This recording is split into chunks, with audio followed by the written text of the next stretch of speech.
घर में चिड़िया आने से मिलते हैं ये शुभ अशुभ संकेत, इन्हें दुर्लक्ष्य ना करें। नमस्कार दोस्तों, स्वागत है आपका। प्राचीन काल में ऋषि मुनियों की ये मान्यता थी कि प्रकृति हमें अनेक छोटी मोटी बातों के संकेत देती है। ये संकेत आपके भविष्य से जुड़े भी हो सकते हैं। ये आपके जीवन में घटित होने वाली अच्छी और बुरी सभी घटनाओं की जानकारी देते हैं। यदि हम उन संकेतों को समझ जाते हैं तो ये हमारे लिए बहुत ही अच्छी बात होती है।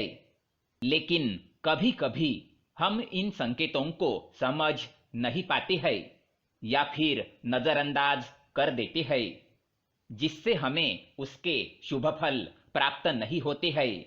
आज हम जानेंगे शास्त्रों में बताए गए कुछ विशेष पक्षियों के द्वारा हमें कौन से संकेत प्राप्त होते हैं और उन संकेतों का क्या अर्थ होता है। तो आइए जानते हैं विविध पक्षियों के घर में आने से कौन से संकेत मिलते हैं। साथ ही हम बात करेंगे एक ऐसे खास पक्षी के बारे में जिसका घर पर आना बहुत ही शुभ माना गया है। वो पक्षी साक्षात माँ लक्ष्मी का वाहन ही है। अगर ये पक्षी आपके घर पर आकर ये 3 संकेत देता है तो समझ जाइए कि आपके दुखों का अंत होने वाला है। आपका अच्छा समय शुरू होने जा रहा है। आपके जीवन में धन से जुड़ी जितनी भी समस्याएं हैं वह सभी समाप्त होंगी। तो आइए जानते हैं घर पर पक्षी आने से कौन से संकेत मिलते हैं। सबसे पहला पक्षी है कबूतर। दोस्तों, पक्षी शास्त्र में कबूतर को प्रेम संबंधों से जोड़कर देखा जाता है। कई लोगों को कबूतर प्रिय नहीं होता है, लेकिन कबूतर को एक शुभ पक्षी माना गया है। कुछ लोग कबूतर घर पर आने पर उसे भगा देते हैं क्योंकि वे गंदगी फैलाते हैं। लेकिन दोस्तों, घर पर कबूतर का आना विशेष संकेत समझा जाता है। यदि आपके घर के मुख्य द्वार पर अथवा खिड़की पर कबूतर आकर बैठ जाए तो आपको धन की प्राप्ति हो सकती है। लेकिन कबूतर का घर में घोंसला बनाना शुभ नहीं माना जाता है। यदि आपके घर पर कबूतर आए तो उसे अन्न अवश्य डालें। इससे आपकी मनोकामना पूर्ण होती है। दूसरा पक्षी है मोर। मोर एक बहुत ही शुभ और पवित्र पक्षी माना जाता है।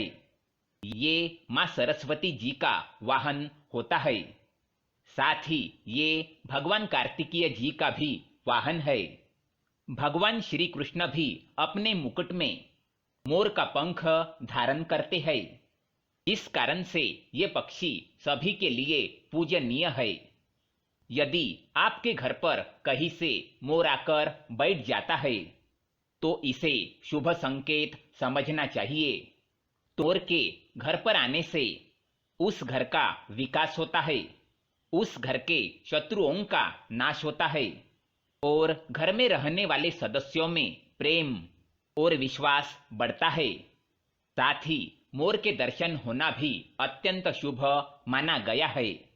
यदि आप किसी कार्य के लिए जा रहे हैं और आपको मोर के दर्शन हो जाए तो उस कार्य में सफलता मिलने की संभावना बढ़ जाती है। लेकिन ध्यान रहे, मोर को मारना बहुत बड़ा पाप माना जाता है। तीसरा पक्षी है चिड़िया।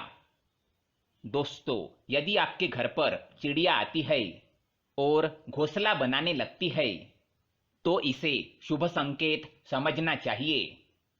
माना जाता है कि जिस घर में चिड़िया घोंसला बनाती है उस घर में धन संपत्ति आती है। यदि चिड़िया ने आपके शरीर पर अथवा और खासकर आपके सिर पर बिट कर दिया तो ये बिल्कुल भी अशुभ नहीं होता है।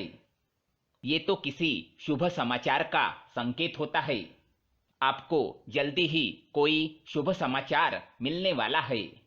घर में भी कहीं पर अगर चिड़िया बिट कर देती है तो यह भी बहुत अच्छा संकेत होता है।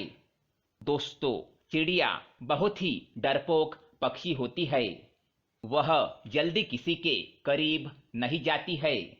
लेकिन यदि चिड़िया आपके आसपास या आपके घर में बिना किसी डर के आने जाने लगे तो समझिए कि आपके घर में बहुत ही शुभ और सकारात्मक ऊर्जा का संचार है। ऐसे घर में रहना बहुत ही शुभ होता है। यदि किसी दिन बहुत सारी चिड़िया आपके घर के छत पर आकर चहचहाने लगे तो समझिए कि आपके घर में कोई बहुत बड़ा शुभ प्रसंग होने वाला है, कोई खास समाचार मिलने वाला है अथवा किसी विशेष कार्य में सफलता मिलने वाली है। चौथा पक्षी है उल्लू। दोस्तों, उल्लू के विषय में कई ऐसी बातें और मान्यताएं हैं जो आज भी उसे शुभ और अशुभ के बीच में उलझाए रखती है। कई लोग उल्लू को अत्यंत शुभ मानते हैं तो कुछ लोग ऐसे भी है कि उल्लू को अशुभ समझते हैं। दोस्तों, उल्लू एक निशाचर पक्षी है जो रात में जागता है और दिन में सोता है। असल में उल्लू की शरीर रचना और उसकी आवाज ऐसी होती है कि कोई भी उसे देखकर डर जाए। शायद इसी कारण से इसे देखना अपशकुन माना जाता है। उल्लू के मुंह से निकलने वाली ध्वनि रात के शांत वातावरण को डरावना बनाती है। उल्लू की आंखें बहुत ही बड़ी और डरावनी और इंसानों की तरह सामने की ओर होती है। कान भी बड़े होते हैं। चेहरा बादाम के आकार का होता है। उल्लू अपनी गर्दन और आंखों को चारों ओर घुमा सकता है। भयानक दिखने वाले इस पक्षी की आवाज भी भयानक होती है। ये हमेशा रात में ही चिल्लाता है और अपना शिकार करते हैं। इसलिए इनके भयानक रूप के कारण पुराने लोग इसे अशुभ मानते हैं। लेकिन दोस्तों, पुराणों में वर्णित एक कथा के अनुसार लक्ष्मी जी जब स्वर्ग से धरती पर आ रही थी तो उन्हें सबसे पहले पृथ्वी पर प्राणियों में उल्लू ही दिखा था। क्योंकि वह रात का समय था तो प्राणियों में उल्लू ही ऐसा था जो जाग रहा था। इसलिए उन्होंने उसी को अपना वाहन बना लिया। इसलिए उल्लू का दिखना या उसकी आवाज सुनाई देना अत्यंत शुभ माना जाता है। पश्चिम बंगाल, आसाम और ओडिशा में तो लक्ष्मी जी के साथ साथ उनके वाहन उल्लू की भी पूजा करने का रिवाज है। कई जगहों पर माना जाता है कि यदि किसी गर्भवती महिला को उल्लू दिख जाए तो ये शुभ संकेत है और यदि उसे उल्लू छू ले तो उसकी होने वाली संतान सौभाग्यशाली होती है। इसी प्रकार यदि उल्लू किसी रोगी को छूकर चला जाता है तो उसका गंभीर रोग भी ठीक हो जाता है। यदि कुछ आवश्यक कार्यों जैसे नौकरी, परीक्षा आदि के लिए आप जा रहे हैं और उल्लू दिख जाए तो यह भी शुभ माना जाता है। सुबह सुबह यदि उल्लू दिखाई दे या उसकी आवाज सुनाई दे तो यह धन प्राप्ति का संकेत माना जाता है। इसलिए उल्लू को या उसकी आवाज को कभी भी नजरअंदाज नहीं करना चाहिए। उल्लू के आंखों में आंखें डालकर देखना या उसके साथ नजर मिलाना या मिल जाना यूं तो मुश्किल काम है, फिर भी यदि ऐसा होता है तो यह अत्यंत शुभ होता है। समझ लीजिए कि आप पर धन की वर्षा होने वाली है। इसी प्रकार से कुछ लोग उल्लू का दिखना या उसकी आवाज सुनाई दी जाने को अपशकुन मानते हैं, क्योंकि उल्लू के आंखों की विशेषता होती है कि वह एक ही समय पर एक आंख से एक दिशा में तो दूसरी आंख से दूसरी दिशा में देख सकता है। इसीलिए यह कहा जाता है कि यदि उल्लू दाईं ओर देखकर बोलता है तो यह अशुभ होता है, जबकि यदि बाईं ओर देखकर बोलता है तो इसे शुभ माना जाता है। कहते हैं कि उल्लू जिस घर पर बैठ जाता है वो घर भी जल्दी ही बैठ जाता है, अर्थात बर्बाद हो जाता है। इसी घर पर उल्लू का लगातार बैठना या रोना उस घर और उस घर में रहने वाले लोगों के लिए एक अपशकुन का संकेत माना जाता है। साथ ही वहां पर धनहानि या मृत्यु का भी अंदेशा रहता है। वैसे देखा जाए शुभ और अशुभ के बहस में उलझा यह पक्षी बहुत ही शांत होता है।